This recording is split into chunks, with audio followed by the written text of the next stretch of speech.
Good morning, Unity of Wichita.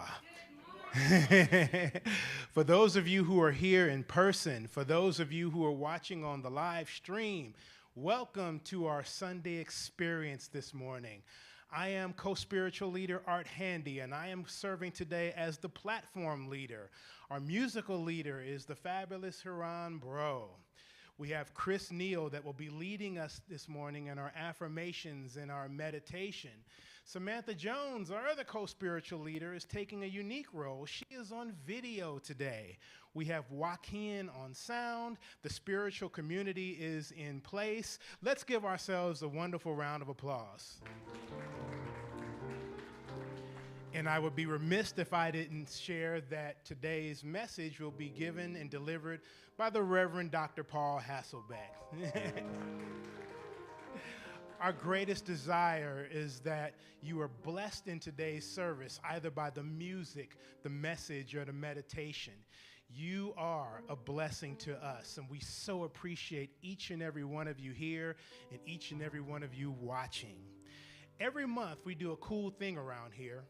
We celebrate and put into focus one of the 12 powers that Unity co-founder Charles Fillmore identified and discerned that each and every one of us as human beings have. And this month, in the month of May, we celebrate the power of dominion. Dominion is that power to master, to control, to dominate. Now, if you hear those words, master, control, or dominate, in no way are we suggesting any ideas such as being forceful or being abusive. We advocate the attributes of mastery, dominance, and control over our own lives, over our own thoughts, over our own mindset, and over our own energy, and to do so for constructive and beneficial purposes that promotes our good. And so using that power of dominion, we want to use it to focus our thoughts on our mission statement. Our mission statement is what it is that defines how we do what we do, and we want to focus on that, and let us do that now together. Inspiring spiritual transformation as a vibrant, diverse, and inclusive community. And let's use our dominion to focus our thoughts on our statement of being, and let's affirm that together. There is only one presence and one power in my life and in the universe, God the good, omnipotent. Yes. Again, we want to welcome each and every person who is connected in today. We especially want to welcome those of you who are connected in for the very first time. We thank you for being here. We welcome you once again. And we just invite you to just center in and just drink up our message and what it is that we have to share. For those of you who are watching online, we thank you who are new. We thank you for connecting, and we hope to get to meet you one day in person very, very soon. Unity is a worldwide ministry and movement dedicated to the ongoing awareness of the spirit within all. We invite you to consider the teachings and the philosophy of Unity. Try it on for size, like you're trying on a piece of clothing to see how it fits, see how it feels, see if you can get comfortable with it. And as you try it on, we invite you to take what works for you, what feels resonant in your life, and gently release the rest. And we will now bless everyone who is watching. We love you. We bless you. We appreciate you. And we behold the Christ as you, just as you are. And now let us move into a space of prayer. We give ourselves the grace of this present moment to center in and allow in an awareness of the God of our understanding. Breathe into this awareness now and know that this wondrous presence is not an entity that is far off. It is a presence that is right here, right now, vibrant and expressing, in, through, and as each and every one of us. We know that this presence is the source of our being, the source of our life, and the source of our good. And we say yes to this good and the multitude of ways that this good shows up in our lives. We say yes. We are grateful, and together we say, and so it is. Amen.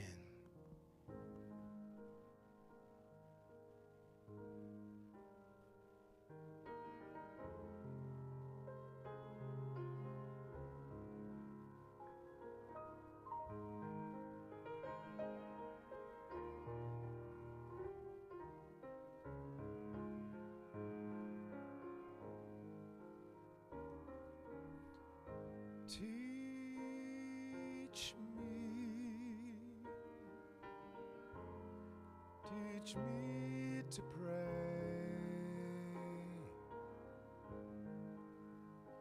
My heart is open wide.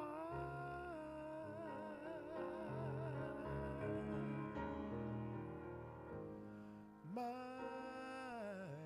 cares are swept away. Oh, Spirit, teach me to pray.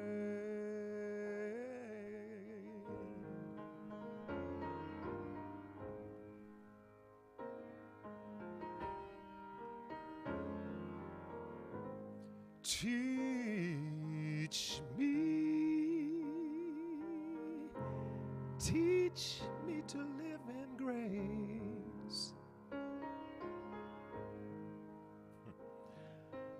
Wash my grief away.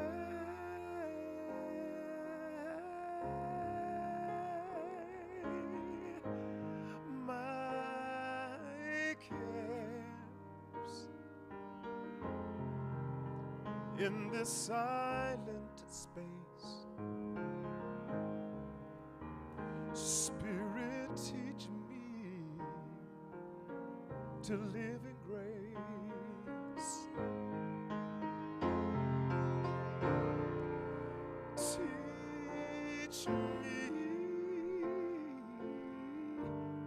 Teach me to love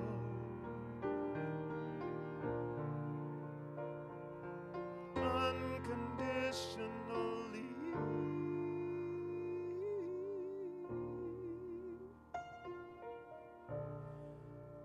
Let my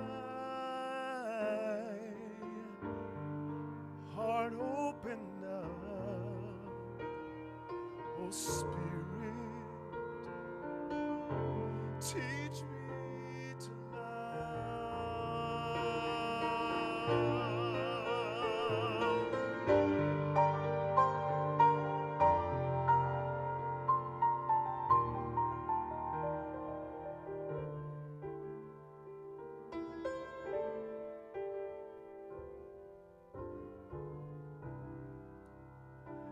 Lift me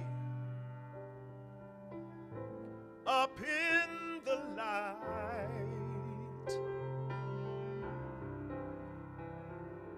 in your holy way,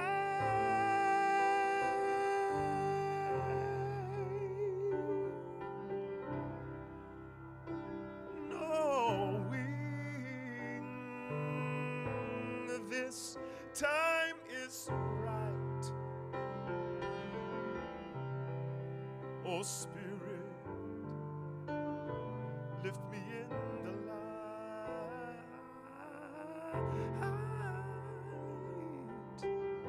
Spirit, teach me to pray.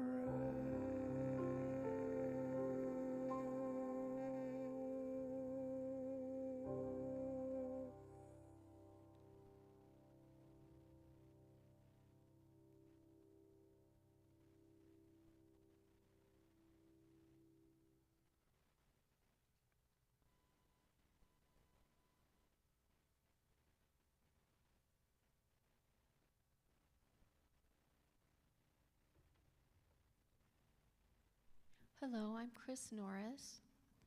Chris Neal. Oops, I've only been married 2 years. I was reading Lessons in Truth by Emily Cady and was inspired to write a few of my own affirmations based on her writings. I invite you to say them with me.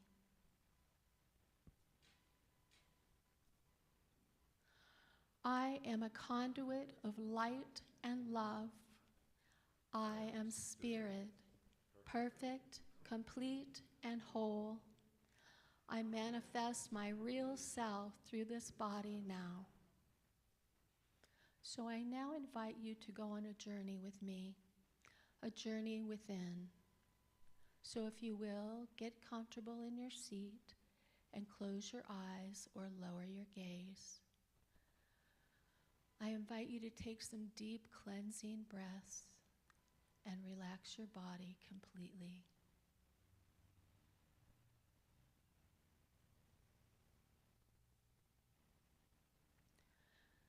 Now together, let's drop into our heart spaces and breathe in love.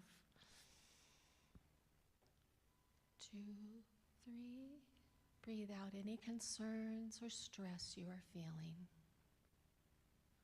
Again, breathe in light.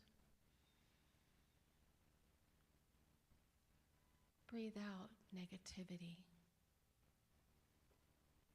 And one last time, breathe in love. Hold and breathe out any fear. Now imagine, if you will, a sunrise over the ocean in all its magnificence. Explosions of color, pink, yellow, blue, purple, and fiery orange. And if there are clouds, the show gets even better. Now the sky has texture, short waves, ripples, funny animals, and brilliant bouquets, a kaleidoscope of color and patterns. You're filled with gratitude and awe. You are amazed that you are part of the splendor. You are amazed that you are a manifestation of spirit. You are a Christ. You are a beacon of light for others, a conduit of unconditional love, healing, and compassion. Free of judgment, resentment, guilt, and hate. A fountain of light. You follow a wide path into the forest. The trees are heavily laden with bananas and coconuts. Soon you come to mango, papaya, pineapple, and avocado trees that have been carefully planted and tended. As you walk further, you become aware of a small dwelling hidden back in the woods. Then, behind the little house, cleared grounds and beautiful gardens. Sunflowers, both 6 feet tall ones and knee-high ones. Dahlias, irises, huge bushes of hydrangea, roses and begonias in every color in the rainbow and as big as salad plates. There's a huge vegetable garden as well. Yes, you may remember this place, or perhaps the entity you have come to see. And before you can wonder more than a moment, you look up and meet the eyes of your wise teacher, your guardian, your guide, your comforter. Her hair and robes shining with the light of the sun. Her eyes are like diamonds and blue amber, so gentle and kind. She is dressed in simple cotton robes of blue and white. She exudes peace, light, and unconditional love for you and all creatures. Your guide holds her arms out for you to embrace, and the two of you hug for a long time. You feel completely relaxed and safe here. This is a place to come and replenish yourself, somewhere to take a rest and connect with spirit. You can ask your guide to assist you with any challenges you are having at this time. Take a moment to speak with your guide about anything that is on your mind.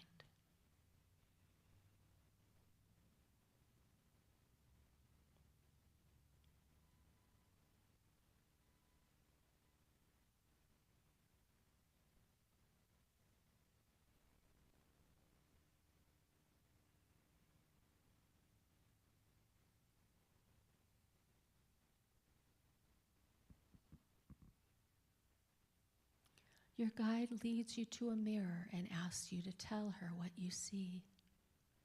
Meet your higher self. Yes, this is what you look like, totally perfect, complete, and whole. Your light extends as far as you can see and is so bright you can't look at it directly. As you look at yourself in the mirror, what is your most obvious strength or trait?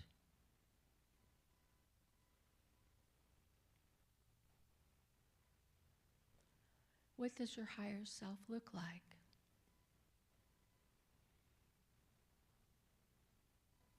What does your higher self feel like? What is important? What isn't important? Look at yourself. You are shining in the same white light as your guardian. That much love and compassion, that much joy and gentleness, and that much peace, faith, grace, and forgiveness. You have unconditional love for yourself and all others. You are without negativity, without doubt. You are filled with hope and positivity. Examine what you look like in your perfection and wholeness. How do you feel? What are you thinking? What do you want to do? How are you going to make a difference? Breathe in safety, security, contentment, and peace. This is your constant state in God. Completely safe, completely unaffected by problems of life, because you trust you are always in God, and God cannot be affected by issues of this place. Look at the issues of the world today and see how peace, faith, love, and generosity are the answers to today's problems, just as it has always been. So you do what it is in you to do. Perhaps you send food to the hungry. Perhaps you help heal the sick. Perhaps you give housing to the homeless or money to the poor. Maybe you can offer peace to the war-torn and refugees. Or you give your time to your loved ones. Perhaps you give positive comments to your spouse, children, friends, and coworkers. Maybe you clean the house or cut the grass, or actually buy something that phone solicitor is selling. Maybe you invest in companies that take care of our planet. What is your heart's desire? For that desire came from Spirit. Perhaps that desire is a divine appointment.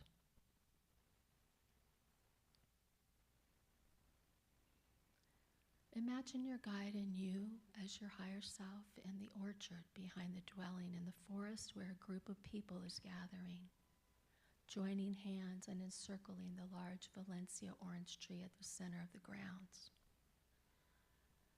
they begin to sing about love, peace, compassion, and understanding, and dance around the tree.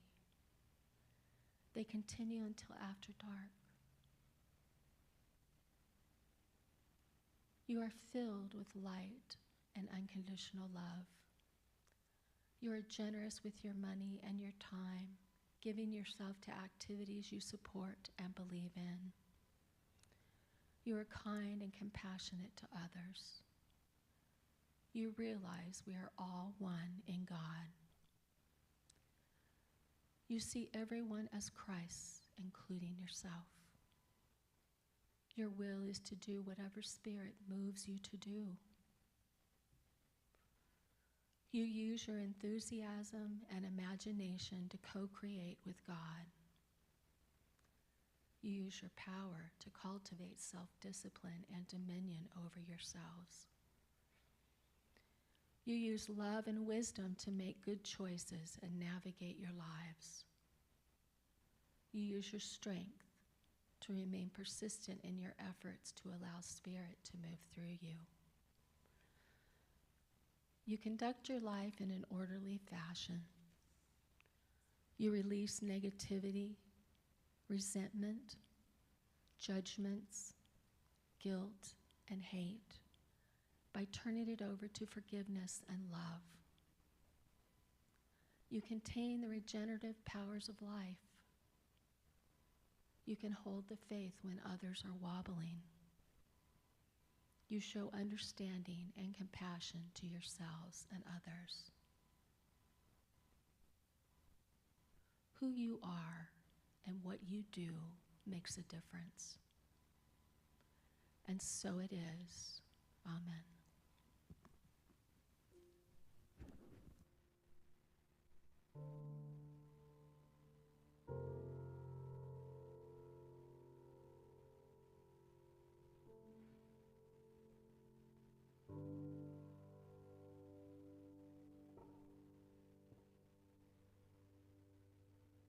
God is the joy and the strength of my life.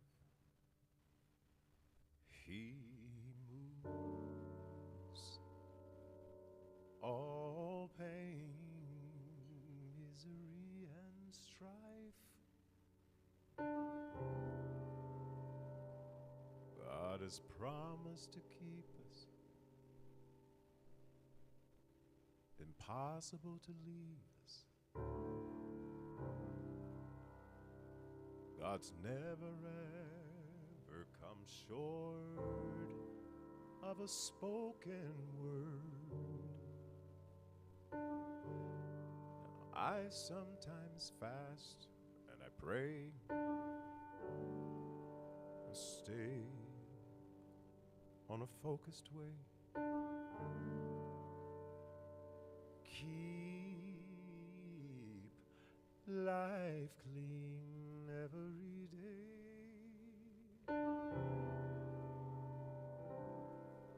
I am one with God, and that's a fact. I've come too far and I'll never turn back. For God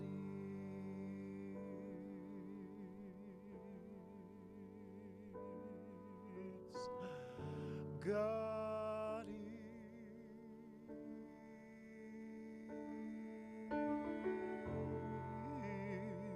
is, God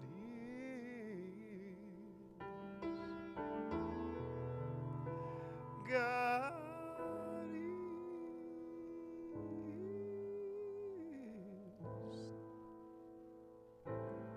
God is all and all.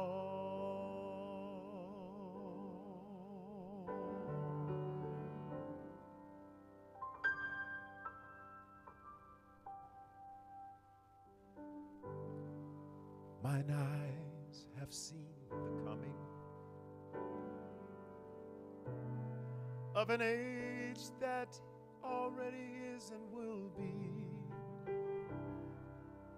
From every limitation, I know that I am free. For the age is rich in promise, and my soul has eyes to see. God's truth is marching on.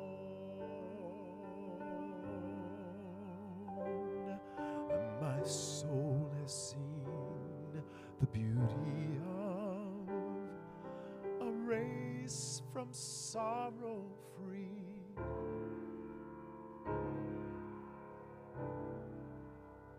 An age of faith and justice, truth and love and liberty. And I sing of love's great triumph in this time of jubilee.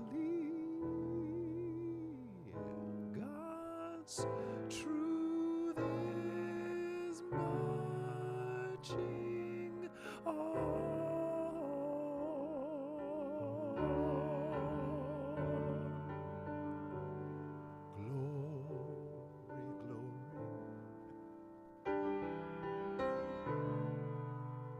Hallelujah.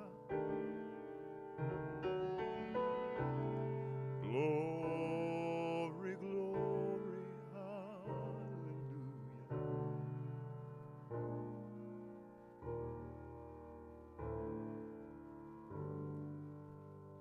Glory, glory, hallelujah.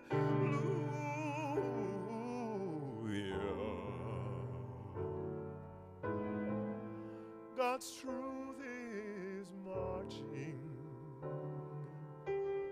on. And I've seen the freeborn woman standing side by side with man.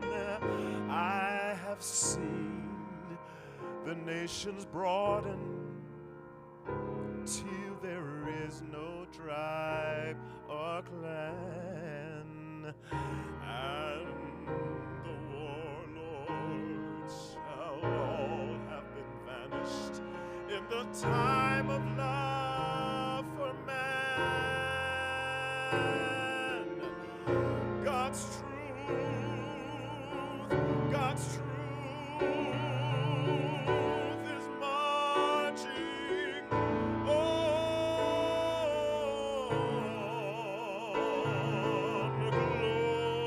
Glory, glory, hallelujah.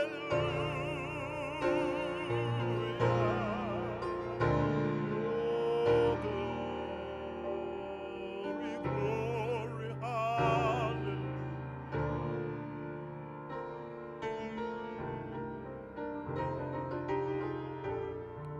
Glory, glory, hallelujah.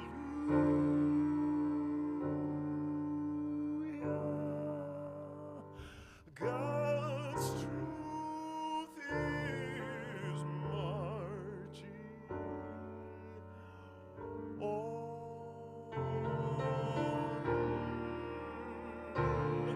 God's truth is marching on.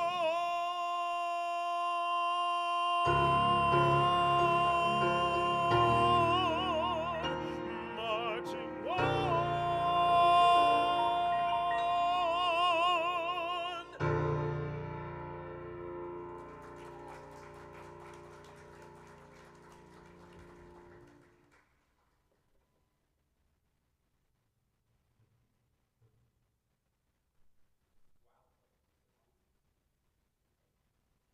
Wowza. Whew. Thank you. And good morning, everyone. both here and our virtual friends. I'm delighted to be back sooner than I thought I was going to be to celebrate this Memorial Day. So Memorial Day has a very interesting history that I didn't know about. Today we celebrate it to recognize all the fallen soldiers in all the American wars. When I was a kid, it was called Decoration Day. You guys remember that? And in Cincinnati, all the school children marched in a parade. And one thing I remember is my mother always went to her mother's grave to decorate it. She wasn't a fallen soldier, but she was certainly in my mother's memory. And so for me, Decoration Day or Memorial Day is a much bigger thing. A much bigger thing. And one of the things we have to remember, a little detail that got lost in history over time, but an important detail. The very first Decoration Day occurred May 1st, 1865. And it was celebrated by freed slaves in Charleston, South Carolina. They had previously taken a mass grave that was made up of Union soldiers and buried each one very carefully. And then the report is something like 10,000 slaves and their children celebrated not only their emancipation, but the soldiers from the North that made it happen, but who had died in a prison. So I think it's important for us to remember this fact. And then it wasn't until 1869 that it was actually recognized as a national holiday. And given the events of the recent years, including the most recent atrocity in our country, I think it's important that we add each person who has been killed in a mass shooting. We need to remember them too. And most important, we don't want to forget them. So today, let us celebrate anybody who's passed that you have been touched by in some deep way. And let's remember whoever has been killed in these mass shootings, which to me feels like a kind of guerrilla war, as well as each and every service person, male and female, that has died in service to this country. So let's just invest a moment of silence as you remember someone who has passed, and also in recognition of all those soldiers that in some way or another has made it possible for us to stand here, to be here today.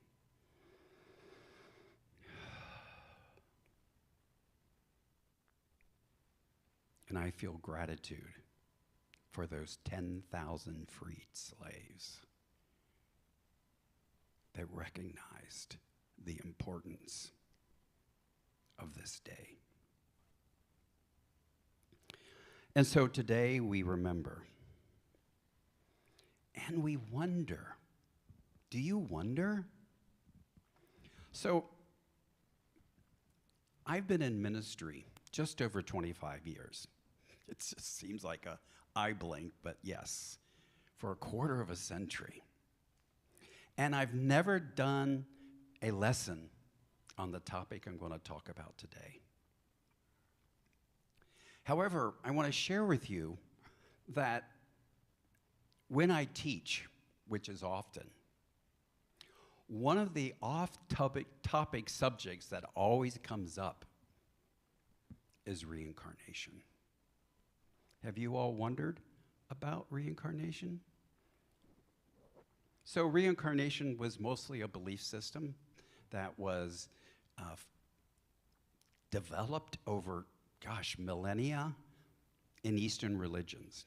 However, it came to this country, and certainly there are Unity folks that believe in it, and there's a lot of New Age folks that believe in it, and certainly I believe in it, but maybe not in the way you think. So basically, Merriam-Webster says reincarnation is rebirth in new bodies. Isn't that simple? Rebirth in new bodies. And I think it's a fairly common view. In fact, so how many of you have really thought about reincarnation? I just saw a couple hands previously. Yeah. So let's share about that a little bit. Certainly, Charles Fillmore talked about it. And I think it was a prominent belief in unity, and then it went through a period where it was something we didn't talk about. In fact, when I went to school in 1993, we were pretty much told not to talk about it. But you know, that's not something you tell me. Because then I had to go and look at what Charles actually said about it. So, here we go. And this comes from the little book, The Revealing Word. Charles Fillmore said, when a soul leaves the body, it rests for a season. Then innate desire for material expression asserts itself, and the ego seeks the primal cell and builds another body. This is reincarnation. Reincarnation will continue until the ego awakens to the Christ mind and through it builds an imperishable body. Now, let me translate that for you. When Charles talks about a soul leaving the body, he's not using soul like we do today.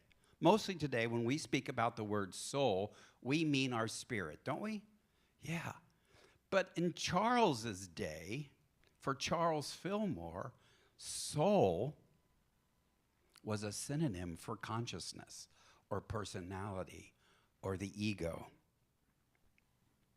So he says essentially our personality or our ego leaves the body and it takes a little rest. And then because that is our personality, we have this innate desire.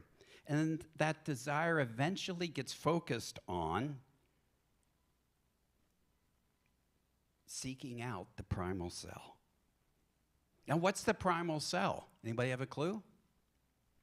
So the primal cell is probably the fertilized egg in a human mother. And so Charles believed that the disembodied personality sought out this cell and in conjunction with the mother built another body for itself. But then he goes on to say that reincarnation will continue until the ego awakens to the Christ mind and through it builds an imperishable body. So for Charles, this reincarnation wasn't in the pattern of Eastern religions. It was something that he created out of his own understanding. So in Eastern traditions, and as I understand it, when we die, we leave our bodies, and then we go to a place where we can review our lives. And when we review our lives, we can see what we did in the life we just left, and then decide to build a new life to make amends for whatever we did in the life that we just left. Have you guys heard this? Yeah, this idea. And what's really interesting about this idea, when we get reborn, we don't remember what we decided in between. Isn't that interesting? Now, that aspect always bothered me. Did it bother you? So what we end up is is basically a Sisyphus exercise. So who was Sisyphus? So he was the founder of a city in Greece, and apparently he avoided death twice, and the god Zeus was mad at him for doing that. So Zeus curses Sisyphus to rolling up a large rock to the top of a hill. And when we get right at the top, it would go all the way to the bottom again. And so Sisyphus was cursed to be rolling that stone up the hill for eternity. And this idea that we leave this body and we go someplace and we evaluate our lives and we make a decision for a new life, but when we come back we don't remember, seems like a Sisyphus exercise to me. You know, and we get on this wheel and we really can't get off. And what really puzzled me is that somehow when I died in this life and went to that in-between state, I was awakened enough or enlightened enough to know what I had to fix in the last life. So if I was in an awakened state, why would I want to come back? So it's this whole idea of the way in which I've understood reincarnation just doesn't make any sense to me. And apparently it didn't make much sense to Charles. So remember Charles says we rest for a season? Well, where we rest, according to Charles Fillmore, is the psychical realm. And he calls it's where undeveloped souls rest while awaiting reincarnation. And apparently there are 3 of these realms. There's a spiritual realm, a psychical realm, and a physical realm. So I always thought, in the traditional idea of reincarnation, I kind of went to a spiritual realm in between because I was enlightened enough to know how to fix my next life. But Charles says no, that we go to a realm that's really more like a thought realm. The important thing to think about this, and this comes from Charles and Cora's book, Teach Us to Pray. The important thing for us to remember about this is the desire to live does not cease when the body dies. The desire to live does not cease when the body dies. The mind lives on, not in heaven or hell, but in the states of consciousness that consciousness had cultivated in the previous life. Wow. Wow. And then they go to say this process of life and death will continue until the ego overcomes sin, which is error, sickness, and death, and raises the body of flesh to the body of spirit without the tragedy of death. So this is connecting to Charles Fillmore's idea that somehow the body will go on, but not our physical body. It will be translated into a spiritual body. Well, I don't really know about that. And actually, when somebody asks me, so where do we go after we die? And my answer is, to parts unknown. That's the best I can do. Parts unknown. So what do we know today about this process called death? Well, one thing that science can teach us is that consciousness does not cease when brain function does. What? Consciousness does not cease when brain function does. And in fact, there's many, many, many reports of near-death experiences where a person's brain, they've been brain dead, and somehow they are revived, and when they come back, they can even remember things that happened when they were supposedly brain dead.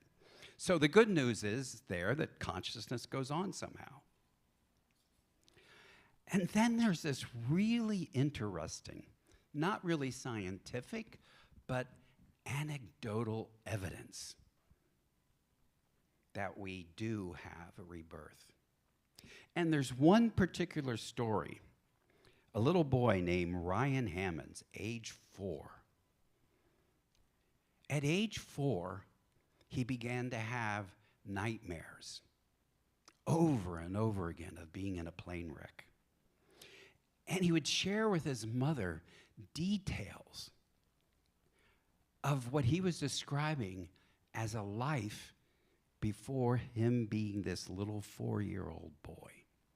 In fact, the research around this says that some children between the ages of 2 and 5 will recount their memory of a previous life. So this little guy, when he was asked to draw a picture at school, he drew the picture of his mother, of his father, of himself, and who he was in the previous life. He was really identifying with that. And so in this case, there are 55 specific statements that this little boy made that when they went back, they were able to find the pilot who died in World War II. And the little boy said he was a dancer, and they found out this pilot was a dancer. And when the little boy would see the Hollywood sign, he would get excited. The man who died in the war also lived in Hollywood. So there was no way that this little 4-year-old boy could make all this up. So we have this anecdotal evidence that we do go on.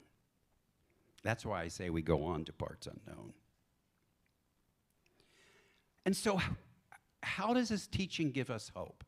Well, for one thing, when someone commits suicide, in unity, it's not a sin. In unity, we don't teach you go to hell. What we know is there's another life, and they're moving on to that. In the case of these 19 children that were killed in Uvalde, their life didn't end there. Their life goes on. They've gone on to parts unknown.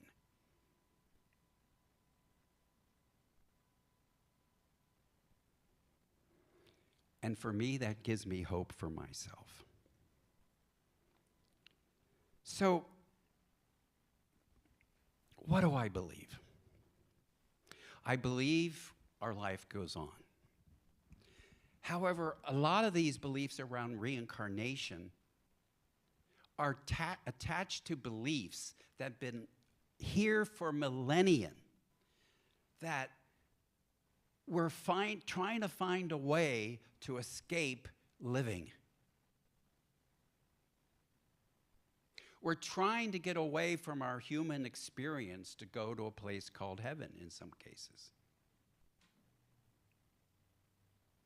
So there's this underlying theme in Christianity, even in unity, that having a human form and living a human form is somehow bad. I don't believe that. In fact, in the last couple years, I've been wondering if we're always living a life and dying and coming back and dying, coming back. Because I don't believe this life we live is bad. I don't think we're bad because we're human. I think we have magnificent potential. And I think we're here to live. We're not here to escape living. We're here to fully embrace this thing we call life. And I'd like to end this, bring this to a close, with a poem called The Dash by Linda Ellis. So you might want to close your eyes and take this in, because we can talk about past lives and afterlives and all of that. But really, for me, what it really boils down to, and where I want to put my focus, is on this life and how I live this life. So she says, I read of a man who stood to speak at the funeral of a friend. He referred to the dates of her of her tombstone from the beginning to the end. He noted that first came her date of birth and spoke the following date with tears. But he said what mattered most of all was the dash between those years. For that dash represents all the time that she spent alive on earth. And now only those who loved her know what that little line is worth. For it matters not how much we own, the cars, the house, the cash. What matters is how we live and love and how we spend our dash. So think about this long and hard. Are there things you'd like to change? For you never know how much time is left that can still be rearranged. If we could just slow down enough to consider what's true and real, and always try to understand the way other people feel, and be less quick to anger, and show appreciation for more, and love the people in our lives like we've never loved before. If we treat each other with respect, and more often wear a smile, remember that this special dash might only last a little while. So when your eulogy is being read, with your life actions to rehash, would you be proud of the things they say about how you spent your dash? Thank you.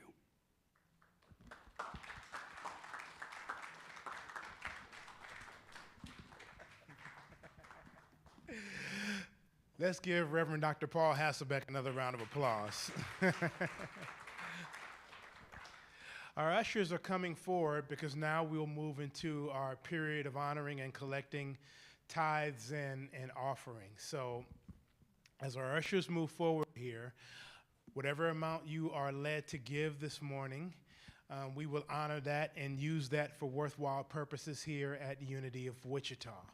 So for those of you who are watching, for those of you who are here now, place your hand over your heart and visualize your offering and just infuse it with love and power as we say our offering blessing together. Divine love flowing from me blesses and multiplies all that I am, all that I give, all that I receive, and I am grateful. Amen. And for those of you who are watching online, please view the chat for information upon how you can give a secure financial gift. There'll be secure links placed in the chat, and also view your monitor. And in addition, you're also free to come by the office during business hours, 2160 North Oliver in Wichita, Kansas. Business hours are Monday through Thursday, 9:30 a.m. to 3:30 p.m. God bless you.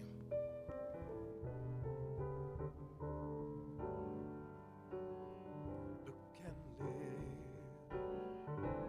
Everyone live. Lift your spirit now and live. 'Tis recorded in your word. Hallelujah. It's yours, and it's only that you look and live, and it's only that you look and live. So I invite each and every one of you to be in this blessing offering. So we bless this offering with our hearts, with our minds, with our consciousness, and with our prayers, knowing that each of you is blessed as a giver, and Unity of Wichita is blessed as a receiver. And we know and we claim and we put the demand that these offerings are going to be used in ways to support Unity of Wichita's mission, which is fundamentally supporting spiritual transformation, so each of us can be the very best we can be right here and now. And so it is. Amen.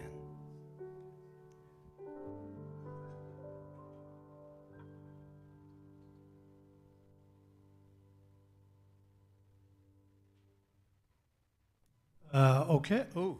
Okay. I found the button. Announcements. Potluck is next week, Sunday, June 5th. Difficult to think that May has somehow passed us by. A reception on Sunday, June 12th, following service in Fellowship Hall, to appreciate Art Handy's contribution to our spiritual community.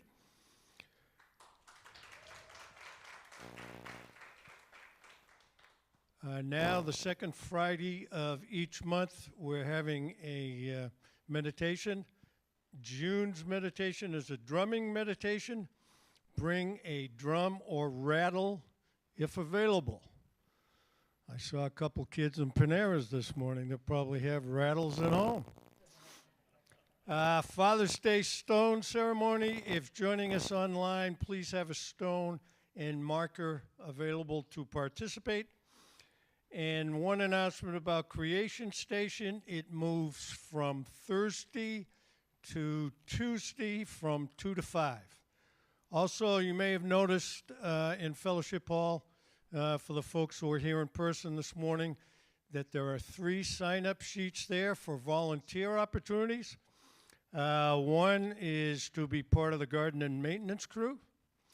That would be working outside, involving weeding, some of which we all do over the weekends at home. Looking as well for some office support, and then also looking for help in the area of hospitality.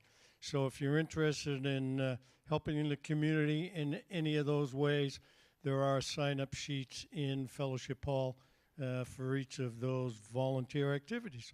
Thank you very much.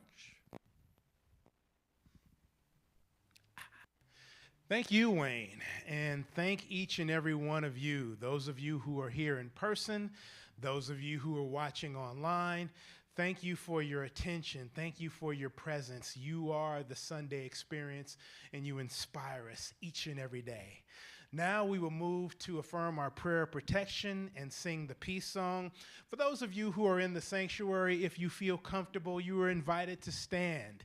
And if you choose not to stand, that's okay. We still love you anyway. Those of you who are watching online, we want you to be a part of this. Place your hands over your heart to really just connect in with that loving pulsation and energy. And as one community, as one family, we will affirm our prayer of protection together. The light of God surrounds us. I am light. The love of God enfolds us. I am love. The power of God protects us. I am power. The presence of God watches over us. I am presence. Wherever we are, God is, and all is well.